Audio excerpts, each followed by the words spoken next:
Hello guys, कैसे हो आप सब। स्वागत है आपका मेरे पॉडकास्ट चैनल में। आज मैं आपको कहानी सुनाने जा रहा हूँ जिसका नाम है प्यासी चुड़ैल।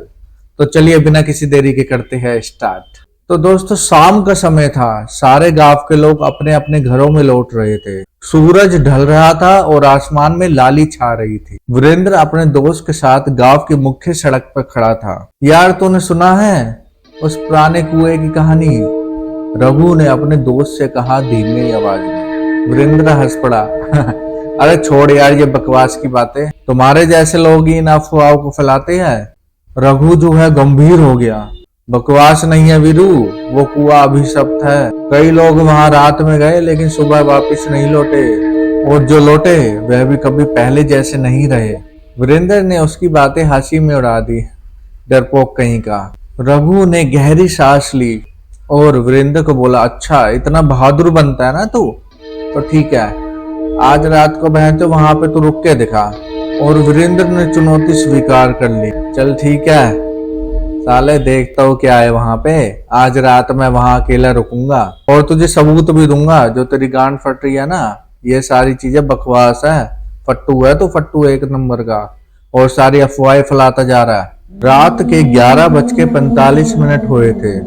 वीरेंद्र अपनी बाइक से गांव से बाहर वाले रास्ते पर जा रहा था। ठंडी हवा चल रही थी और चारों तरफ खामोशी थी। जैसे ही वह पुराने कुएं के पास पहुंचा, उसकी बाइक की हेडलाइट टिमटिमाने लगी, बंद चालू होने लगी, और अचानक बाइक भी झटके से रुक गई। वीरेंद्र बड़बड़ाने लगा, अरे बहनचोद, ये सब भी अभी होना था क्या? उसने बाइक से उतरकर बाइक ठीक करने की कोशिश की, लेकिन तभी छपाक किसी चीज के पानी में गिरने की आवाज आई। वीरेंद्र चौंक गया, उसकी मानो गांड फट गई हो। उसने चारों तरफ घूम के देखा, लेकिन वहां पर कोई नहीं था और कुएं से हल्की हल्की भाप उठ रही थी। फिर उसने एक परछाई देखी, एक लंबी औरत जो सफेद साड़ी में लिपटी थी।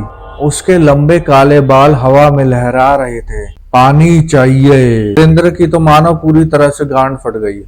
उसका मुंह बिल्कुल सुन्न पड़ गया, मुंह लाल हो गया, उसका दिल जो है जोरों से धड़कने लगा। उसने सुना था कि इस कुएं के पास चुड़ैल का साया है, और उसका दोस्त भी उसको बता रहा था, जो राहगीरों से पानी मांगती है। वीरेंद्र की गांड तो बहुत ज्यादा फट रही थी, लेकिन फिर भी वो चौड़ा हुआ और कहने लगा, कौन है वहां? औरत धीरे धीरे वीरेंद्र के पास आने लगी, और जैसे जैसे वह पास आने लगी, उसकी शक्ल थोड़ी दिखनी क्लियर होती चली गई। उसकी आंखों से काले आंसू बह रहे थे, होठ नीले पड़ गए थे, और उसके नाखून लंबे और नुकीले थे। बहुत प्यास लगी है, चुड़ैल ने बोला। उसी टाइम भाई वीरेंद्र की तो लुप लुप से होने लग गई। उसकी तो गांड पहले ही फट गई थी, और बेचारा उसके पैर और जम गए वहां पे।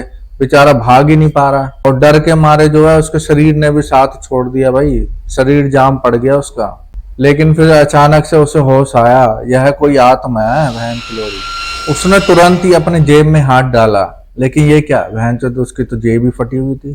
फिर उसने दूसरी जेब में हाथ डाला और वहां से पानी की बोतल निकाली, और उसने वही बोतल जो है चुड़ैल के सामने बढ़ा दी। जैसे ही औरत ने पानी की बूंद को छुआ, उसकी त्वचा जलने लगी। वह दर्द से चीखने लगी, नहीं नहीं, ये मेरा पानी नहीं है, मुझे मेरा पानी चाहिए। वीरेंद्र का दिमाग सुन्न हो गया। उसका पानी? वीरेंद्र के मन में गलत गलत विचार आने लगे, यार इसका पानी कहाँ से निकालूं? उसको कुछ समझ ही नहीं आ रहा था। तो उसने क्या किया, उसने तुरंत बाइक स्टार्ट करी, और बाइक स्टार्ट करते ही, लेकिन बाइक तो चल ही नहीं रही भाई। कई बार उसने किक मारी, बाइक स्टार्ट ही नहीं हो रही उसकी। अब वह औरत और भी डरावनी दिखने लगी। उसकी आंखों से खून के आंसू बहने लगे, और उसके लंबे हाथ वीरेंद्र की ओर बढ़ने लगे। मुझे मेरा पानी दो, मुझसे मत भागो। वीरेंद्र के दिमाग में सिर्फ एक ही ख्याल था, मुझे यहाँ से भागना है। अचानक कुएं के अंदर से किसी के रोने की आवाज आई। वीरेंद्र ने तुरंत उसमें झांका, और उसने देखा कि वहां पर उसे किसी की परछाई दिखी। तभी उसे महसूस हुआ और उसे याद आया कि यहाँ पे जो औरत है उसी की आत्मा है ये। तभी रघु की आवाज उसके दिमाग में गूंज उठी, जो लौटे वह पहले जैसे नहीं रहे। वीरेंद्र को महसूस हुआ कि यह आत्मा कोई आम आत्मा नहीं थी। यह उस कुएं में मरी किसी लड़की की आत्मा थी, जिसे उसके पति ने मारकर इस कुएं में फेंक दिया था। वीरेंद्र ने तुरंत अपनी पानी की बोतल कुएं में डाल दी। तभी वह औरत दर्द से चिल्ला उठी, धोखा, तुमने मुझे धोखा दिया। और अगले ही पल वह हवा में उड़कर कुएं में गिर गई। चारों ओर सन्नाटा छा गया।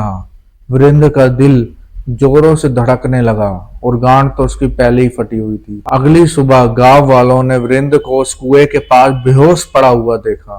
उसकी बाइक वहीं खड़ी थी। जब उसने गांव वालों को पूरी बात बताई तो एक बूढ़े व्यक्ति ने गहरी सांस ली और कहा, वह चुड़ैल हमेशा कुएं का पानी ही मांगती थी क्योंकि वो इसी कुएं में मरी थी। तुमने सही किया, वरना वो तुम्हें भी अंदर खींच लेती। वीरेंद्र की फिर से लुप लुप होने लग गई और वो कांप गया। उस दिन के बाद किसी ने भी उस कुएं के पास जाने की हिम्मत नहीं की। कहते हैं रात 12 बजे के बाद अगर कोई भी उस कुएं के पास से गुजरता है तो उसे धीमी धीमी आवाज सुनाई देती है, पानी चाहिए, बहुत प्यास लगी है। तो दोस्तों कैसे लगी आपको ये स्क्रिप्ट? अगर आपको ये स्क्रिप्ट पसंद आई हो तो जल्दी से लाइक शेयर कमेंट कर दो।